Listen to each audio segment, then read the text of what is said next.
Okay. Okay mga pre, ako pala si Trece. May 10 mga daliri, sa kamay sa paa. May 2 tenga, 2 mata, ilong na maganda.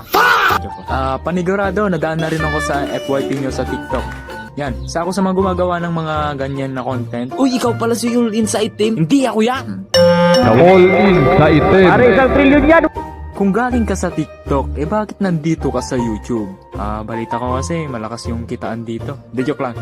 Gusto ko din naman magkwento ng mga katarantaduhan na nangyayari sa buhay ko. Siyempre naman, di ba? Yung pangmahabaang kwento na i-explain ko pa kung bakit nangyari yon at kung bakit ko ginawa yon.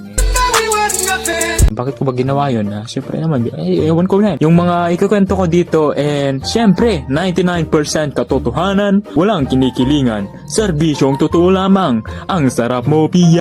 Tangina mo. 99% na katotohanan, tas yung 1%, yung 1%, siyempre, yung parang main character na ako na kwento, yung parang main character ako sa anime, yung parang bang, oh my god, man, kakaiba, parang superhero, ganyan na pangyayari. Siyempre, kwento ko to ano ba? Adrian. Ano pa ba?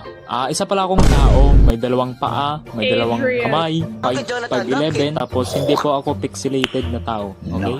Sana supportahan niyo ako sa anumang katarantaduhan ang gagawin ko dito. Arigato gulaman.